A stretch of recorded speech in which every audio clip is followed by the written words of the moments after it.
É bom estar aqui com vocês nessa campal. Eu estou empolgado e espero que vocês estejam também. Então vamos tentar de novo. Porque o tema desta campal é reavivamento. E pelo que eu acabei de ouvir, nós precisamos de reavivamento. Então eu estou empolgado e vocês? Amém. Amém. Nós vamos abrir a palavra de Deus hoje à noite e o tema desta campal é baseado em reavivamento. Eu acredito que nós precisamos de reavivamento. Quantos de vocês acham isso? Acredito que Jesus voltará em breve. Quantos de vocês também acreditam? Então nós falaremos sobre como nós, como igreja, como povo, experimentamos reavivamento e como nós podemos nos preparar para a segunda vinda de Jesus Cristo. Então eu te convido a orar comigo enquanto nós nos preparamos para abrir a palavra de Deus. Pai Celeste, eu quero te pedir de maneira especial, Senhor, que tu tomes a mensagem que colocastes em meu coração, Senhor, e que tu fales ao teu povo. Por favor, Senhor, nos incendeie. Em nome de Jesus nós oramos. Amém. Eu intitulei a mensagem de hoje à noite de Os 11 estão vindo. Os 11 estão vindo. Eu convido a vocês que abram a Bíblia comigo em Apocalipse capítulo 10. Apocalipse capítulo 10. E para estabelecer a base para a mensagem de hoje à noite, Apocalipse 10, olharemos o verso 9 a 11. Em Apocalipse 10, verso 9 a 11, João, o revelador, está em visão e ele vê um anjo, de acordo com Apocalipse capítulo 10, que vem a ele, e o anjo tem em sua mão um pequeno livro. E eu quero que você perceba o que a Bíblia diz, Apocalipse 10, verso 9. E a Bíblia diz: Fui, pois, ao anjo, dizendo-lhe que me desse o livrinho. E esse era o livrinho que estava aberto nas mãos dele. Então ele me falou: Toma-o, devora-o. Certamente ele será amargo ao teu estômago, mas na tua boca será doce como mel. Tomei o livrinho da mão do anjo e o devorei. E na minha boca era doce como mel. Quando, porém, o comi, o meu estômago ficou amargo. Então me disseram: é necessário que ainda profetizes a respeito de muitos povos, nações, línguas e reis. Eu tenho uma pergunta. Se eu te oferecesse algum tipo de comida e dissesse que isso faria o seu estômago amargo, o seu estômago amargo, quantos de vocês aqui iriam mesmo assim comer? Alguém comeria? Não. Eu acharia muito difícil de comer alguma coisa se alguém me dissesse: isso vai fazer o seu estômago amargo. Mas o texto que nós acabamos de ler disse que seria doce na boca. Quantos de vocês aqui gostam de doce? Permitam-me sugerir que o que João está recebendo aqui é, de maneira muito simples, a palavra de Deus. Amém? É a palavra de Deus. Não só de pão viverá o homem, mas de toda a palavra que sai da boca de Deus. Então, essa escrita no livro é simplesmente a palavra de Deus. Mas, de acordo com Salmo 119, 103, o salmista escreve: Quão doces são as tuas palavras ao meu paladar, mais doce do que o mel à minha boca. Quantos aqui creem que a palavra de Deus é tão doce quanto o mel? Então permitam-me sugerir a vocês que na Bíblia o amargor simplesmente aponta para experiências amargas, desapontamentos. Posso sugerir que João o Revelador estava tão interessado na doçura da palavra que ele estava disposto a sofrer a amargura. Deixe-me refrasear. O que é que nos mantém, mesmo através de tempos amargos? É a palavra de Deus. Então, quando você se torna um cristão, você sempre se depara com essas experiências amargas. O que nós estamos para ver hoje é que é a doçura da palavra de Deus que nos mantém, mesmo através de tempos amargos, amém? Então, eu convido vocês a voltarem comigo ao livro de Lucas, capítulo 24, onde nós vamos descobrir uma experiência amarga.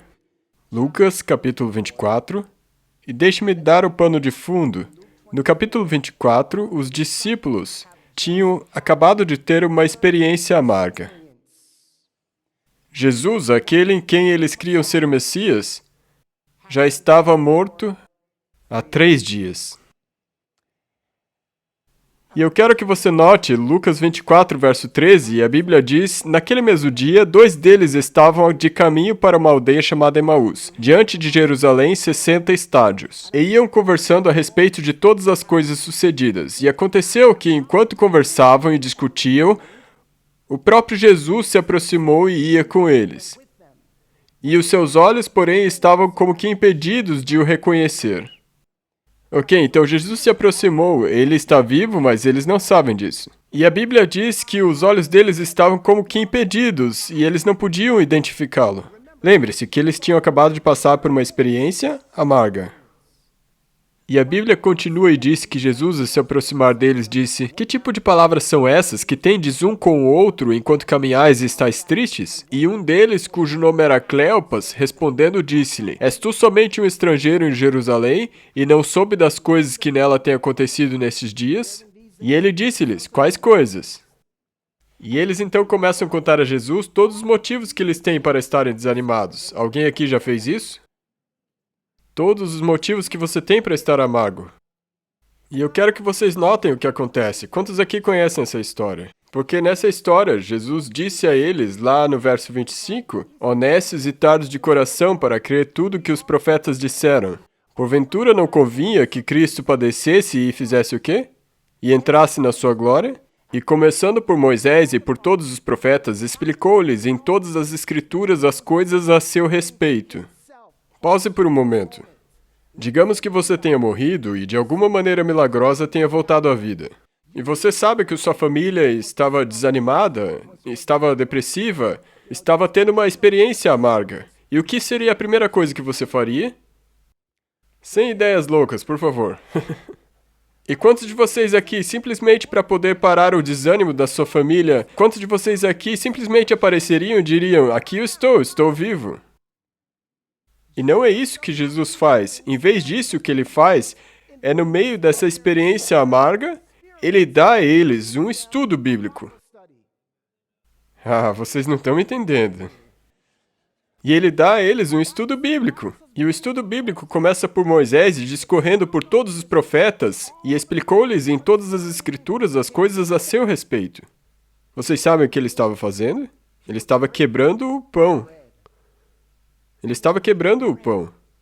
Então a Bíblia diz que, à medida que eles têm esse estudo, e aconteceu que, quando estavam à mesa, tomando ele o pão, abençoou-o, e tendo-o partido, lhes deu. E ele estava dizendo: Eu tenho que ir, mas eles tipo: Não, fique conosco. E ele quebra o pão, e quando ele quebra o pão, os seus olhos foram abertos. E eles o conheceram, e eles o viram. Eles o reconheceram. Então eles disseram essas coisas, no verso 32. E disseram um ao outro: Porventura não nos ardia o coração quando ele pelo caminho nos falava, quando nos expunha as escrituras? Ou seja, esses discípulos tinham o que eu chamaria de queimação. O meu objetivo hoje à noite e ao longo das nossas próximas reuniões é te causar queimação. A propósito, quando você fica com queimação? Depois de comer.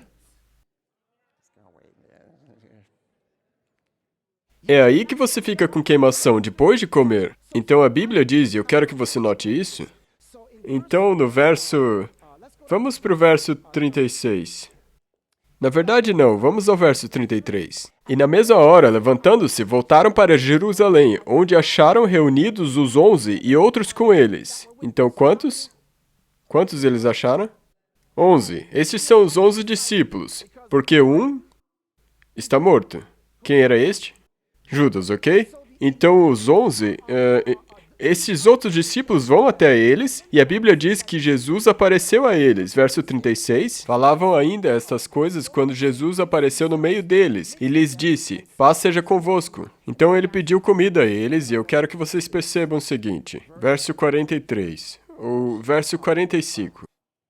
Vejamos o verso 44. E ele disse-lhes: Essas são as palavras que eu vos falei, estando ainda convosco, que era necessário que se cumprissem todas as coisas que foram escritas a respeito de mim na lei de Moisés e nos profetas e nos salmos. Então ele abriu-lhes o entendimento, para que eles pudessem compreender as Escrituras.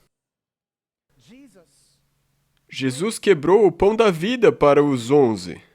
Eu tenho uma pergunta. Quantos já tiveram um estudo bíblico onde... Digo, eu quero que você pense em quão profundo esse estudo bíblico deve ter sido. Que os discípulos, enquanto estavam no caminho de Emaús, esqueceram que estavam deprimidos. Eles esqueceram que estavam desanimados. Quantos já tiveram um estudo bíblico no qual você descobre algo e você fica tão empolgado que é como se a sua mente tivesse ficado tipo, o quê? Alguém aqui já passou por isso? Eu quero que vocês imaginem que tipo de estudo bíblico deve ter sido este. Que Jesus vai às Escrituras e ele começa a explicar a palavra de Deus com ele no centro. Vejam, amados, o segredo do reavivamento é a queimação. Não. O segredo do reavivamento, amados, os discípulos, antes de irem para aquele cenáculo, certo? 40 dias depois, antes deles irem para aquele cenáculo, eles tiveram que ter uma experiência com Cristo, onde Cristo começou a abrir as Escrituras para eles e mostrou-os que as Escrituras eram todas sobre ele. Jesus disse: Examinai as Escrituras, porque julgais ter nela o quê? A vida eterna, e são elas mesmas que testificam de mim. Quantos aqui se lembram de álbuns? Vocês se lembram disso? Álbuns? Aquelas coisas que tinham fotos dentro. Nós não fazemos mais isso hoje, né? Hoje é tudo no Facebook, certo? Você já viu uma foto de alguém que você nunca tinha visto antes e isso te deu uma nova percepção da sua avó, do seu avô? Já viu uma dessas? Já passaram por isso? Ouçam. A Bíblia é o álbum que Deus tem do seu filho. Em todas as páginas, ela está cheia de fotos do filho dele. E à medida com que nós estudamos a Bíblia, procurando por Jesus nas Escrituras, algo começa a acontecer em nossos corações. Nós passamos a sentir a queimação. Eu me lembro que uma vez eu estava estudando a Bíblia e eu vi, olhando para a história de Davi e Batseba, e Batseba, sabe, com toda essa história, Davi matou Urias e engravidou Batseba, e o profeta Natan vem e diz: Você pecou. E Davi reconheceu o seu erro, se arrependeu na mesma hora, e o profeta Natan diz: Você pecou, mas os seus pecados estão perdoados. Contudo, o seu filho vai morrer. Alguém aqui já leu essa história e pensou: quão injusto? Mas ouçam só, amados. Eis o que sabemos sobre esse filho de Davi. Nós sabemos isso. Número 1, era um menino. Então ouçam com atenção. O filho de Davi não cometeu nenhum erro. Vocês não estão entendendo. Espera um pouco, o quê? Sim, o filho de Davi, não tendo cometido nenhum erro, morre para que outra pessoa pudesse viver. Isso soa conhecido? É Cristo em toda a Escritura.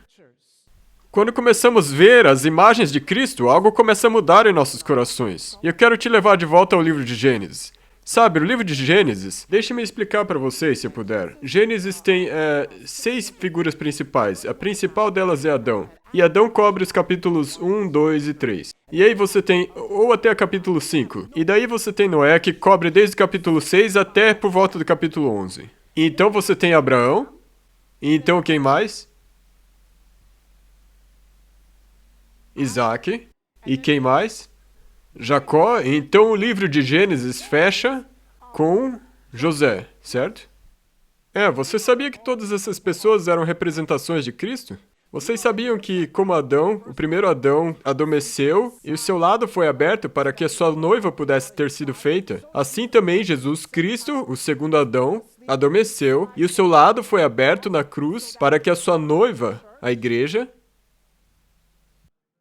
Vocês sabiam que assim como Noé foi levantado da terra e todos os homens foram atraídos a ele, assim também Jesus Cristo foi o segundo Noé, foi levantado acima da terra para que todos os homens fossem atraídos a ele. Você percebe que assim como Abraão deixou a casa do seu pai para ir para uma terra estranha, Jesus deixou a casa de seu pai para ir para uma terra estranha. Assim como Isaac foi entregue pelo seu pai como um sacrifício, Jesus também foi entregue pelo pai como sacrifício. Assim como Jacó ganhou a primogenitura de seu irmão mais velho, seu irmão gêmeo, que a propósito tinha vendido a sua primogenitura pelo quê? Comida. Vocês sabiam que Jesus Cristo tinha um irmão gêmeo? Dessas vocês não sabiam, né? Jesus é o segundo Adão. Vocês não estão entendendo. Sim, o primeiro Adão também era um filho de Deus, e adivinhe só, ele também vendeu o seu direito de primogenitura. Por comida.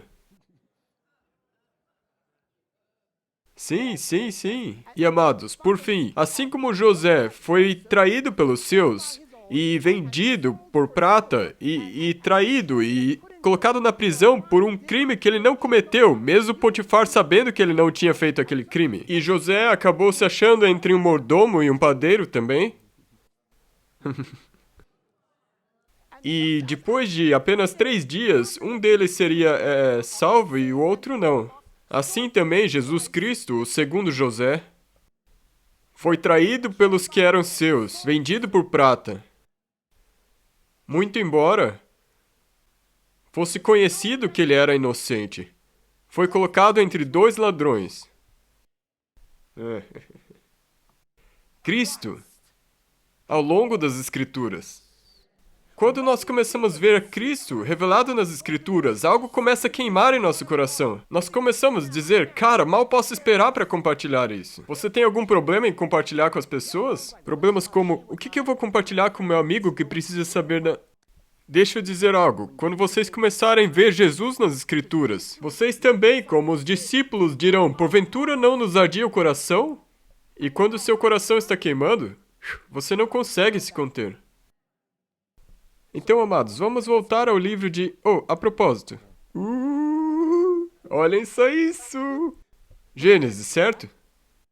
O mesmo pessoal. Adão. Então quem? Noé. Então Abraão. Então Isaac. Então Jacó. E então José. Ouçam com atenção. Adão. O livro inteiro de Gênesis é sobre Jesus. Vocês sabiam disso? Deixa eu mostrar algo para vocês. Adão representa o início da criação, amém? Certo? Noé representa o resultado do pecado. Você olha para a história, ela mostra o resultado do pecado. E você une essas duas histórias e o que você tem? Você tem a história da criação da terra e o resultado da queda do ser humano, amém? Então você tem Abraão, que se tornou o pai de uma grande nação. E quem é essa grande nação? Israel. Então se você colocar Adão, Noé e Abraão juntos, você basicamente tem o esboço de toda a história do Velho Testamento. Certo? E quem vem depois de Abraão? Isaac. E o que houve de especial com Isaac? Ele foi aquele que quase foi o quê? Sacrificado. Isso aponta especificamente para quem? Jesus. Então, se você colocar Adão, Noé, Abraão e Isaac juntos, você tem toda a história do Velho Testamento em forma de sombra. Mas olhem só, quem vem depois de Isaac? Jacó e Esaú, seu gêmeo, certo? Agora lembre-se que Jacó era o mais jovem. A primogenitura pertencia a Esaú, mas porque ele a rejeitou, ela foi para Jacó. Vocês sabiam que no Velho Testamento havia o Israel literal... Desculpe, no Novo Testamento havia um Israel literal e então um Israel espiritual. Vocês percebem que o Israel literal rejeitou o seu direito de primogenitura e, portanto, ele foi para o seu irmão gêmeo mais jovem? Uou! Mas esperem, tem mais. Olha. E quem veio depois de Jacó? Sim, sim, Jacó é a história da igreja no Novo Testamento. Estão me acompanhando? Então, desde Adão até Jacó, ela nos leva em forma de sombra, desde o começo dos tempos até a igreja do Novo Testamento. Agora, vem José. Lembre de uma coisa sobre José. José havia sido enviado com antecedência para preparar um lugar para os seus irmãos. Vocês não estão entendendo. Vocês não estão entendendo. Alguém com queimação no coração? Mas, antes de que os irmãos pudessem entrar no lugar que José havia sido enviado com antecedência para preparar, a propósito, eles não... Os 11? Vocês não estão me entendendo. Os 11 não reconheceram a José. E eles estavam vindo à procura de pão.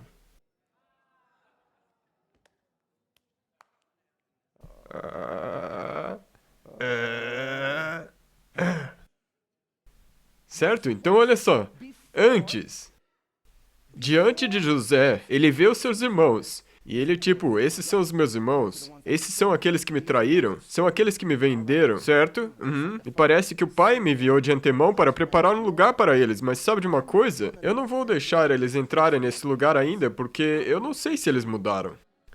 Então, antes que eles entrem nesse lugar, eu vou investigar. Vocês não estão me entendendo. Vocês não estão. Eu vou investigar. E como vou investigar? Bem, é isso que nós vamos fazer. Vejamos como eles tratam uns aos outros. Eu vou pegar um como cativo, assim como eu fui vendido, e vejamos como eles responderão a isso. Na verdade, uma das provas principais de José era como vocês tratam, vocês amam uns aos outros. Porque se vocês amam uns aos outros, então saberei que vocês mudaram. Amados, deixa eu dizer algo. Nós estamos agora na época do julgamento. E o José lá no céu, entendem o que eu estou falando? Sim? Sim, o José Celestial está observando para ver. Vejamos como vocês tratam uns aos outros. A propósito, a principal pessoa que José queria saber como estava sendo tratada era quem? Benjamim. E quem era Benjamim? Ele era o menor desses irmãos.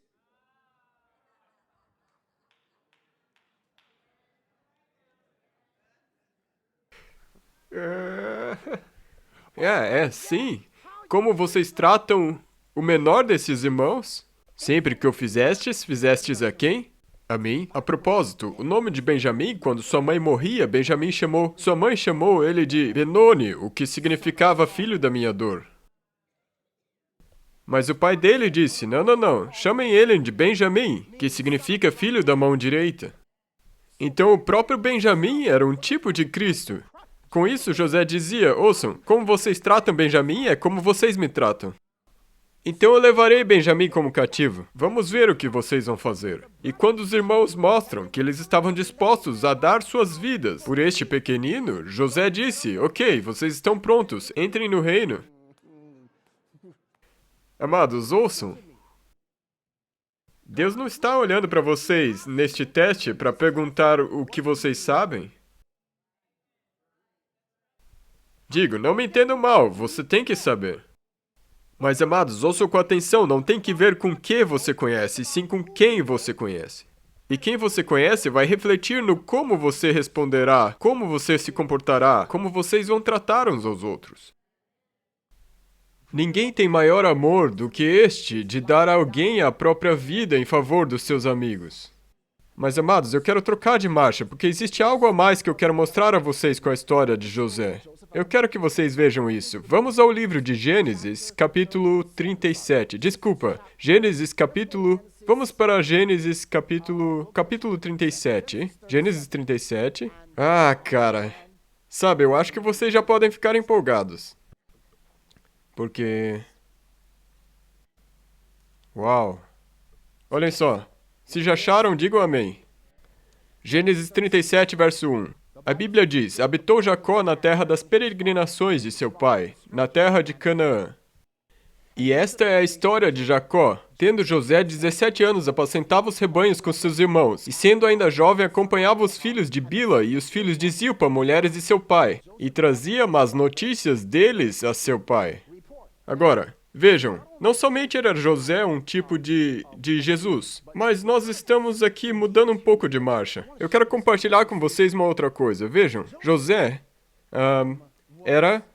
era um de 12 filhos. Estão me acompanhando? Digam amém se sim. Amém. Mas olhem só isso. Os seus irmãos...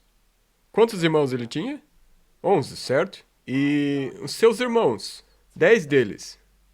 Deixa eu te perguntar, todos eles tinham o mesmo pai? Todos eles tinham o mesmo pai, mas eles tinham as mesmas mães? Certo, certo, certo. Então, José, um dos 12. Eles eram todos irmãos. Todos tinham o mesmo pai. Não, não, não. Todos eles tinham o mesmo pai, mas mães diferentes. Não, não, não. Mães diferentes.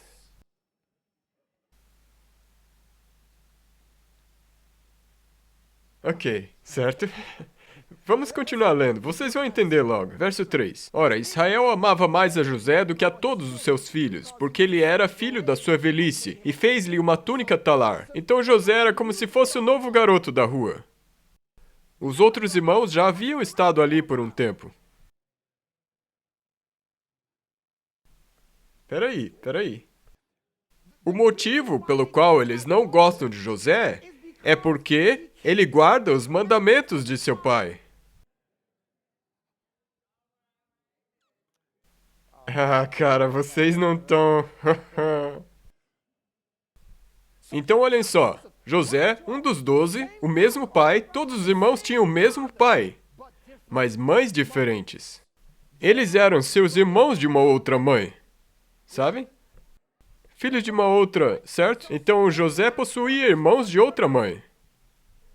E esses irmãos de uma outra mãe o odiavam. Em primeiro lugar, porque ele guardava os mandamentos de Deus. Em segundo lugar, porque ele tinha o espírito de profecia.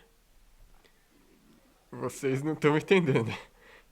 Sim. Vocês lembram-se de que José diz: Ei, pessoal, eu tive um sonho, e neste sonho os 11 vêm até o 1. Ah, cara. Os 11 vêm? Então os 11 tipo, o quê? Nós indo até você? Ficou louco. Nós indo até você. Você endoidou? E a Bíblia diz que eles passaram a odiá-lo ainda mais. E então, um dia o pai envia José para verificar os seus irmãos, que estão pastoreando as ovelhas. Me desculpe. E a reação quando José chega naquela cena? E os irmãos, tipo, lá vem aquele sonhador, lá vem aquele cara que acha que sabe tudo de profecia, aquele que acha que sabe o que vai acontecer no futuro, que acha que nós traremos nossos feixes até ele. E eles disseram, vamos dar um fim nesse sonhador e vamos ver o que vai acontecer com as profecias dele. Agora, amados, ouçam, José ama os seus irmãos. E aí, irmãos? Cheguei! E Deus me mostrou isso e aquilo, mas os irmãos não se empolgam com o que ele diz. Eu não sei se vocês parecem empolgados. Como se estivessem pensando em outra coisa enquanto eu prego. E então, eles o odeiam porque, número 1, ele guarda os mandamentos de Deus, e número 2, porque ele tem o espírito de profecia. Então, eles estão apacentando o rebanho do pai. E o pai diz, José, eu estou preocupado com os meus outros filhos, estou preocupado com o rebanho que eles estão apacentando, vá vistoriá-los. E quando José chega para vistoriá-los, eles o pegam e eles rasgam a sua túnica e dizem, você não é um de nós. Nós vamos nos livrar de você, nós vamos te separar do pai. Porque, não, você está fora daqui. Longe da vista e fora da cabeça. Então eles dizem, vamos ver o que vai acontecer com as profecias dele agora. Vocês estão... Alguém aqui com queimação no coração? Então, José vai embora. Ele é vendido. E ele é vendido. E vocês veem, amados, o paralelo é realmente surpreendente. Porque sabem, Deus tem filhos em todos os lugares. Mas ele tem um filho especial. E este filho especial, vejam, esses filhos, todos têm o mesmo pai. Mas infelizmente, diferentes mães estão envolvidas. Porque existem duas mulheres descritas em Apocalipse. Uma é a igreja verdadeira e a outra é a contrafação. Mesmo assim, todas elas têm o mesmo pai. Porque existem pessoas sinceras em algumas dessas e muitas dessas outras igrejas. E Deus chamou o seu povo a esta cena especificamente no ano de 1844. Vai ver como estão seus irmãos. Estou preocupado com o que está acontecendo com o rebanho. Vai olhar os seus irmãos. Mas quando chegamos lá para verificar, o relato foi: "Oh, pai, você não vai acreditar no que está acontecendo. Pai, eles não estão pastoreando as ovelhas de verdade." Os irmãos disseram: "Ah, é? É? Não, não, não, você não é um de nós." E a propósito, o que acontece na volta de Jesus? Ah, sim, eu pensei nisso. Vamos ver o que vai ser dessas profecias agora. Assim como a profecia de José aparentemente falhou, assim como se curvaremos diante dele se ele está lá longe no Egito, assim como a sua profecia aparentemente falhou, assim também o povo de Deus passou por um desapontamento amargo. Um livro foi comido que deixou o ventre amargo, mas foi doce na boca. Deixa eu dizer, amados, é isso que eu estou tentando contar, amados. Uma das coisas que eu estou tentando contar é que o que mantém o povo de Deus nesse tempo de desânimo é a doçura da palavra. O que vai manter o povo de Deus neste tempo de provação é a doçura da palavra de Deus. Assim como José, enquanto ele passou por essa experiência amarga, a única coisa que vai nos manter é o conhecimento da profecia que foi dada a ele. Então, o que José fazia enquanto ele estava... Pelo que José estava passando, posso compartilhar com vocês? Estão prontos? Duas coisas. Coisa número 1. José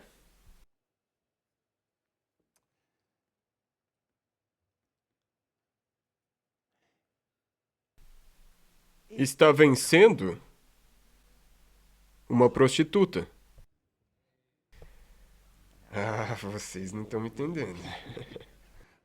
Sim, uma mulher estava tentando fazer com que José deitasse com ela. Mas José se recusa a deitar-se com a prostituta. Ele se recusa a ser corrompido pela prostituta. Interessante. Isso me lembra do mistério Babilônia, mãe das meretrizes e abominações da terra. José permanece fiel, ele vence. E veja, para Deus é importante que José vença, porque Deus estava preparando José para algo gigantesco. Veja, José não somente venceu a prostituta, mas então Deus faz algo. Vocês se lembram? O faraó teve um sonho. Lembram-se disso? E nesse sonho, o faraó viu 7 espigas de milho, sabe, milho saudável. E então 7 espigas de milho mirrado. E nesse sonho, estas 7 espigas de milho mirrado devoraram as 7 espigas de milho saudável. E a mesma coisa foi com o sonho das vacas. E ele não podia entender esse sonho, então adivinha quem ele acabou chamando? José. Ei, nós conhecemos alguém que sabe interpretar sonhos. Então eles chamam José, e José vem, e Faraó conta o sonho a ele, e José diz: o sonho é o seguinte: haverá um tempo de abundância, que será seguido por um tempo de fome. E eis aqui o que você tem de fazer: juntar pão. Ah, vocês não estão entendendo, pessoal. Juntar pão. Por quê? Por que, José? Por que nós deveríamos juntar pão? Porque uma fome está por vir. Então Faraó disse: José, eu te nomeio responsável por juntar o pão. E a tarefa de José, então, nesse tempo de abundância, é juntar pão. Continue juntando pão. E mais pão, e mais pão. Por que, José? Por que que Deus te preparou para juntar o pão? Por quê? Porque os 11 estão vindo. Ah, não, não, não, não, não, não, não, não. Os 11? E quem são esses 11? Os 11, aqueles que traíram. Aqueles que disseram que você não valia nada.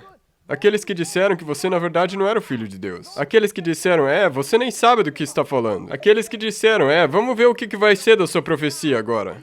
Os 11 estão vindo. Uma fome irá acontecer. E os seus irmãos de outra mãe estarão vindo. E quando eles vierem, José, eu quero que você esteja pronto para alimentá-los.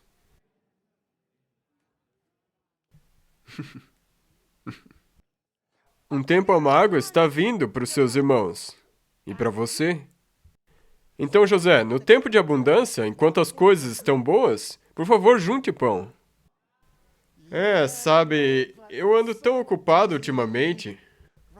Sabe, eu não tenho tanto tempo assim para juntar pão. O pastor já junta o pão. Isso já serve, não é? Não, José, ouça, você tem de entender algo. Veja, José, eu sei que você acredita... Talvez você acredite que você é o meu favorito, e eu te amo, mas eu amo seus irmãos também. E a razão pela qual eu estou permitindo que você passe por tudo isso, José, não é porque eu estou me preocupando com você, mas é porque eu me preocupo com seus irmãos. E eu preciso fazer tudo o que está ao meu alcance para salvá-los. E, portanto, José, eu estou te usando, não porque você é o meu favorito, mas porque eu amo os outros irmãos. Eu amo meus outros filhos, e José, você é o único meio. Você é o único que é obediente a mim. O único que eu posso usar para alcançá-los. Então, José, é importante que você entenda que nos tempos de abundância, eu preciso que você junte pão.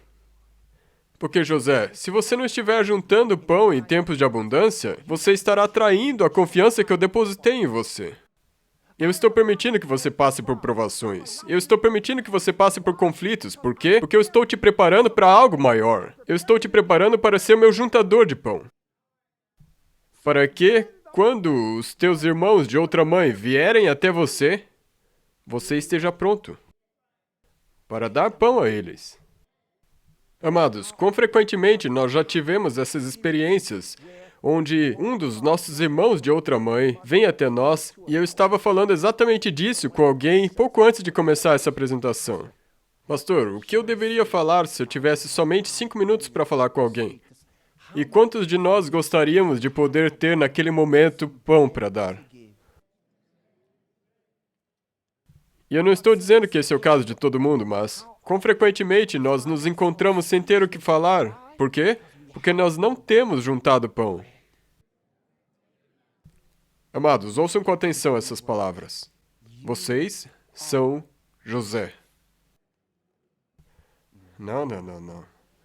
Vocês são José. Deus tem te chamado para tal tempo como este. Por quê? Porque de acordo com Amós capítulo 8, versos 10 e 11, uma fome está vindo, não uma fome de pão, nem sede de água, mas de ouvir as palavras do Senhor. Amados, nossos irmãos de outra mãe talvez estejam rindo de nós agora e dizendo, vamos ver o que vai ser dessas suas profecias. Uma lei dominical? Como o próprio José pode ter sido tentado a pensar, cara, como é que essas profecias vão se cumprir? Nada está desenvolvendo da maneira que a profecia previu. Quão frequentemente somos tentados a pensar, nós não vemos as coisas indo do jeito que Deus disse. Será que realmente vai se cumprir? Será que realmente vai acontecer? Amados, ouçam, isso vai mesmo acontecer. A palavra de Deus irá se cumprir. Então, por que é que Deus permite que José passe por essas coisas? Vejam, amados, para que José, ouçam com atenção, ouçam o que Deus está chamando José a fazer. Deus está chamando José para alimentar os seus inimigos. Se seu inimigo está com fome, dê a ele de comer. Mas para que nós cheguemos a esse ponto, temos que nos tornar como Jesus. Então você sabe o que Deus fez? Deus, olhem só, Deus faz com que José ande pelos passos de Jesus. José é o preferido de seu pai. Traído pelos seus irmãos, vendido por prata, é colocado num buraco, então se torna o segundo no comando do Egito.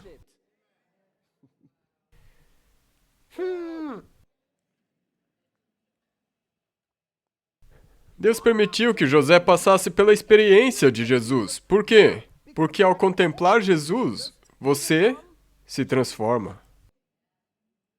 Vocês veem, amados, deixa eu dizer algo. A razão pela qual Deus quer que nós nos voltemos à Bíblia, eu acredito que a Bíblia é o princípio de todo reavivamento. Ouçam, nós pensamos que os discípulos estavam tristes e foram para o cenáculo, então oraram e aí ficaram felizes. E aí o Espírito Santo caiu. Não, não foi isso que aconteceu. Por 40 dias antes disso acontecer, Jesus estava dando a eles a queimação. Então, quando eles chegaram no cenáculo, eles já estavam pegando fogo. Vocês não estão entendendo. Eles já tinham chegado nessa situação. Isso foi o resultado de Jesus na Bíblia. Então, amados, ouçam, a Bíblia diz que a glória de Cristo, a glória de Deus está na face de Jesus Cristo. Amém? E a face de Jesus Cristo é encontrada na Bíblia. Amém? E se eu desejo contemplar Jesus, se eu quero ver Jesus, eu tenho que ver Ele onde? Na Bíblia? Isso significa que, por contemplar, eu me transformo. Quanto mais eu contemplar a face de Cristo, quando a minha face contempla a face dele, minha face fica com a glória de Deus. Ela reflete a glória de Deus. A face de Cristo está neste livro. Então a minha face, no livro,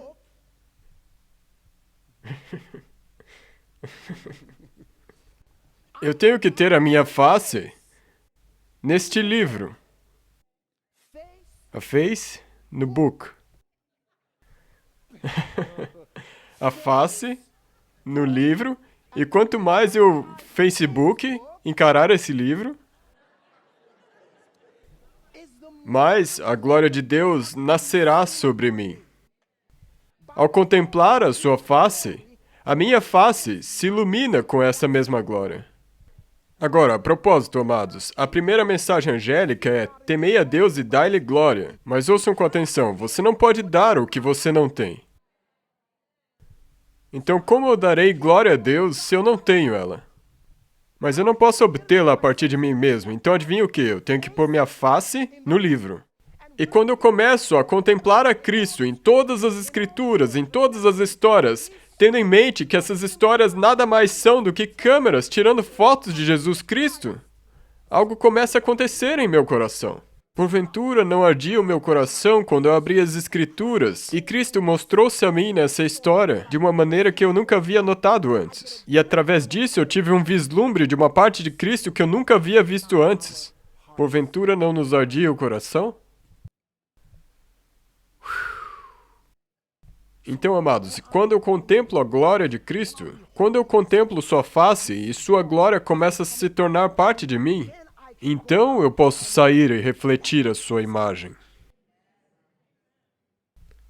Amados, nós temos irmãos de uma outra mãe, que neste exato momento estão famintos pela palavra de Deus. Eles estão esperando que alguém venha, estão dizendo: ei, me alimente, me mostre. Eu recentemente preguei numa igreja, fui convidado para falar numa igreja não denominacional. E sabem o que eu compartilhei com eles? Eu compartilhei Jesus em toda a Escritura. E deixa eu contar uma coisa. Ah, cara, deixa eu dizer uma coisa. Sem eu ter mencionado nada. Só Jesus em todas as histórias da Bíblia. E a reação deles foi: nos dê mais. Nos ajude a entender isso melhor. Nos ajude a saber como nós podemos estudar a Bíblia dessa maneira. Amados, ouçam, quando começamos a levantar Cristo em todas as Escrituras, quando começamos a fazer de Cristo o centro das 3 mensagens angélicas, não só os cantos, mas o centro. Quando começamos a fazer de Cristo o centro do sábado, o centro do estado dos mortos, o centro do fogo do inferno, quando começamos a fazer de Cristo o centro, Eu digo a vocês, todos serão atraídos a ele, porque ele será exaltado. Mas Deus não quer somente que nós vejamos nas Escrituras e experimentemos a palavra de Deus, porque isso nos ajudará a refletir a sua glória. E aqui está o objetivo final. Deus quer que nós experimentemos a sua palavra, porque é sua palavra que nos manterá nos tempos difíceis. Amados, ouçam, tempos amargos estão por vir. E se nós não tivermos o mel, quando os tempos de dificuldade chegarem, nós não conseguiremos. Porque é somente a palavra de Deus que poderá nos manter nestes tempos amargos. Amados, o que você está fazendo do seu tempo? Você está ajuntando a palavra de Deus enquanto vivemos no tempo de abundância? Ou você está esperando para a época de fome chegar, para que então você decida começar a ajuntar? Porque se você esperar até que a época de fome chegue para que comece a juntar, será tarde demais. E essa experiência amarga será uma experiência muito forte, muito pesada, muito amarga para que você consiga vencer pelas suas próprias forças.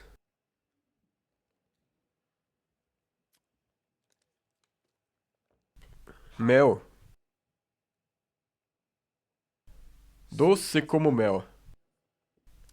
Alguém aqui sabe do mel? De onde é que o mel vem?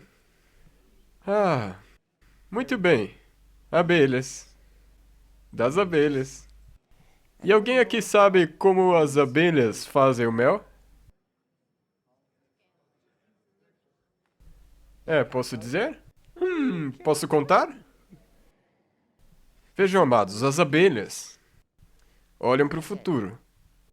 Elas sabem que está chegando uma época, a época do inverno, quando elas não poderão sair para obter alimentos. Então o que elas fazem? Antes do inverno chegar, elas saem e vão às flores e elas recolhem o néctar. Agora, o néctar é composto 80% de água. O que as abelhas fazem com o néctar é que elas o digerem e depois elas o regurgitam. E então, elas ingerem de novo e regurgitam. E o que acontece é que cada vez que elas fazem isso, elas estão eliminando a água desse néctar, até que ele se torne mel. E ao ponto que essa mistura se torna mel, ela só tem 10 a 15% de água nela. E o néctar é o mel diluído. Já o mel é sólido. Amados, ouçam. Muitos de nós lemos a Bíblia e tudo que nós extraímos disso é o néctar. Sabe, 80% de água e um pouquinho de doçura. Tudo bem. Aham. Mas aqui está o problema. Quando o inverno chega, o néctar não serve mais. Você precisa de mel. Amados, ouçam, na Bíblia, parece como um néctar. Mas a menos que você ingira isso e deixe eu comer de novo e coma de novo. Sabe, eu sei que eu já li isso, mas deixa eu ler de novo. E quanto mais você ler e quanto mais você procurar por Cristo nas Escrituras, mais você transformará néctar em mel. A propósito, você sabe o que é o maná? Era um pão que tinha gosto de mel. Amados, me ouçam. Não dá para você sobreviver a partir de néctar. Você não pode esperar reavivamento pelo néctar. Você precisa encontrar Jesus nas Escrituras. Ele é o centro do livro. E assim como aqueles discípulos, os 11 que encontraram Jesus, os 11 estão vindo.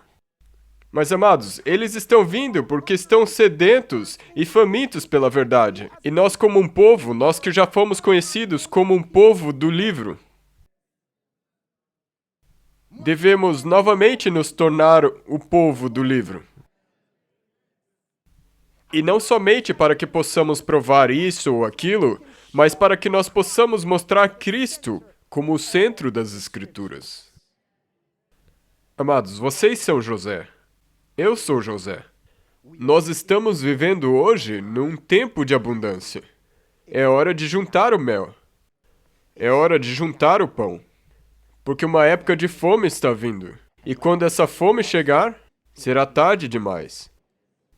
Eu te prometo o seguinte: quando você começar a procurar por Cristo em toda a Escritura, você então vai começar a experimentar a queimação. Quantos de vocês aqui gostariam de experimentar a queimação? Oremos. Pai Celeste, nós te agradecemos, amado Jesus, por te haveres revelado nas Escrituras. Senhor, nós sabemos que um julgamento está acontecendo nesse exato momento. E que tu estás olhando para nós para ver duas coisas: se seu povo está ajuntando pão e como nós tratamos uns aos outros. Senhor, tu pedistes que nós alimentássemos nossos inimigos, porque eles na verdade são nossos irmãos. Senhor, vem nos equipar, nos empodere com a tua palavra, nos ajude com que nós abramos nossos olhos e possamos te contemplar, para que tu possas ser conhecido por nós ao quebrar o pão. Em nome de Jesus nós oramos. Amém.